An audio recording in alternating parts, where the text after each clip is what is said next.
ஆண்டவராகிய இயேசு கிறிஸ்துவின் நாமத்தினாலே உங்கள் யாவருக்கும் என் அன்பின் வாழ்த்துக்கள். எல்லோரும் சந்தோஷமாக இருக்கீங்களா? சந்தோஷமாயிருங்கள். சந்தோஷமாயிருப்பதே தேவனுக்கு பிரியமான காரியம். வாங்கள் இன்றைக்கான தேவனுடைய வார்த்தையை விசுவாசத்துடன் முழுவதையும் கேட்போம். மறக்காமல் உங்களது சப்ஸ்கிரைப் செய்யுங்கள். மறக்காமல் லைக் பண்ணுங்கள். வாங்கள் இன்றைக்கான தேவனுடைய வார்த்தையை கேட்போம். நீ போகும் இடமெல்லாம் கர்த்தர் இருக்கிறார். இன்றைக்கான தேவனுடைய வார்த்தை, நீ போகும் இடமெல்லாம் கர்த்தர் இருக்கிறார். நான் உனக்கு கட்டளை இடவில்லையா? பலன் கொண்டு திடமனதாயிரு, திகையாதே, கலங்காதே. நீ போகும் இடமெல்லாம் உன் தேவனாகிய கர்த்தர் உன்னோடே இருக்கிறார் என்றார். யோசுவா 1:9. இன்றைக்கான தேவனுடைய வார்த்தையின்படி நாம் கல்லூரியோ இல்லை பள்ளிக்கூடமோ படிக்கும்போது எக்ஸாம் வர சொல்ல பயப்படுவோம். ஆனால் அநேக காரியங்களிலும் பள்ளிக்கூடம் செல்லும்போது, சாலை செல்லும்போது பாதுகாக்கிற கர்த்தர் நம்மோடு இருக்கிறார். நாம் வருகிற எக்ஸாம்களில் தேர்ச்சி பெற எந்த பயமும் நமக்கு வராதபடி கர்த்தர் நம்மோடு பயணிக்கிறார். காலேஜ் ஸ்கூல் முடித்த பின்பு வேலை செல்கிறோம். வேலைக்கு செல்லும்போது இன்டர்வியூக்கு போகிறோம். அநேக பயத்தோடே இருப்போம். இன்டர்வியூவில் பாஸ் ஆகுமா இல்லை ஃபெயில் ஆகுமான்ட்டு ஒரு பயம் இருக்கும். அப்பவும் கர்த்தர் நம்மோடு இருக்கிறார்.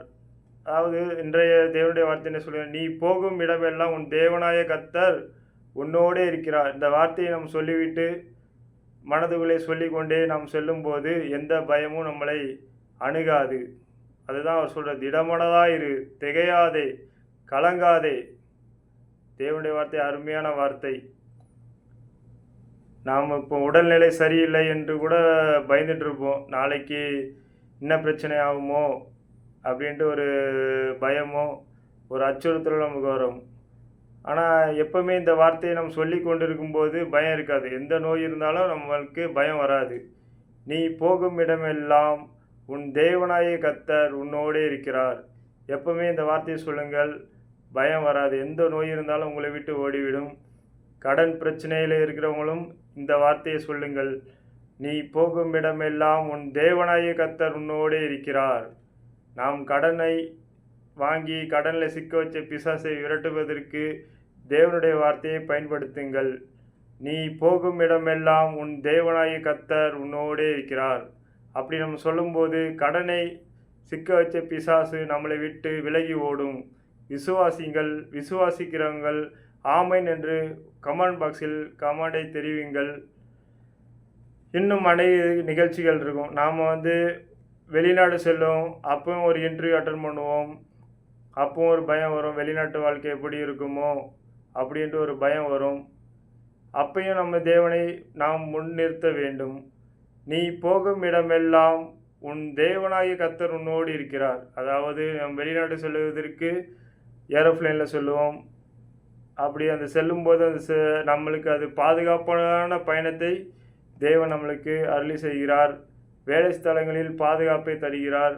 உணவுகளை பாதுகாப்போடு தருகிறார்.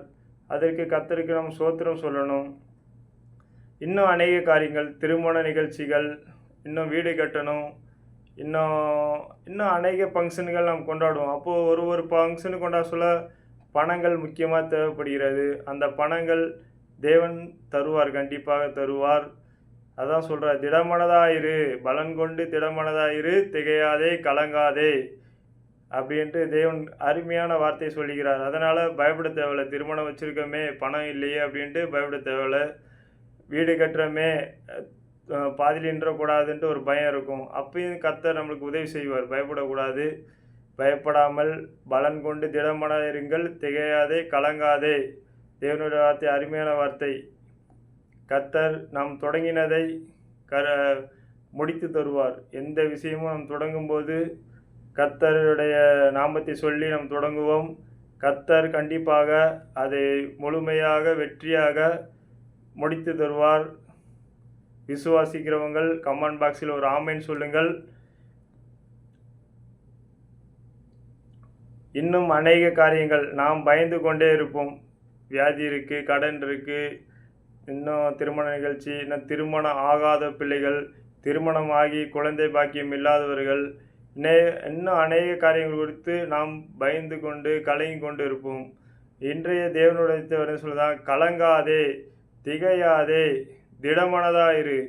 எல்லாம் ஏற்ற காலத்தில் தேவன் கண்டிப்பாக செய்து தருவார். தேவனுடைய வார்த்தை பொய் சொல்லாது, விசுவாசத்துடன் தினமும் நீங்கள் உங்கள் மனதில் உச்சரியுங்கள். திகையாதே, கலங்காதே, திடமனதாயிரு, பலன் கொண்டு திடமனதாயிரு. நீ போகும் இடமெல்லாம் உன் தேவனாய கர்த்தர் உன்னோடு இருக்கிறார். அதனால் இந்த வார்த்தையை சொல்லிக்கொண்டு நம்ம போகும்போது நம்மளுக்கு பயம் இருக்காது. எப்போதுமே நாம் தொடங்கின காரியம் வெற்றியாக முடித்து தரும் தேவன் நம்மோடு இருக்கிறார். விசுவாசிக்கிற பிள்ளைகள் அனைவரும் கமெண்ட் பாக்ஸில் ஆமேன் என்று பதிவு செய்யுங்கள். தேவன் உங்கள் வாழ்க்கையில் பெரிய அற்புதங்களை செய்வார் என்று நான் விசுவாசிக்கிறேன். இன்றைய தேவனுடைய வார்த்தையை பொறுமையாக முழுமையாக பார்த்த உங்கள் யாவரையும் தேவன் தாமே ஆசீர்வதிக்கவே ஆசீர்வதித்து பெருகவே பெருக செய்வார். Thank you friends. God bless you. மறக்காமல் உங்களது சப்ஸ்கிரைப் பட்டனை சப்ஸ்கிரைப் செய்யுங்கள். லைக் பண்ணுங்கள். லைக் பண்ணுவதால் யூடியூப் நிறுவனம் அநேகர்களுக்கு இந்த தேவனுடைய வார்த்தையை ஷேர் செய்யும். அந்த ஷேர் செய்கிறது மூலயமா அந்த ஆசீர்வாதத்தை தேவன் உங்களுக்கு கண்டிப்பாக தருவார். தேவனுடைய வார்த்தையை நீங்கள் ஷேர் பண்ண தேவன் கண்டிப்பாக உங்களுக்கு பெரிய அற்புதங்களை செய்வார். கடனிலிருந்து விடுதலை தருவார்.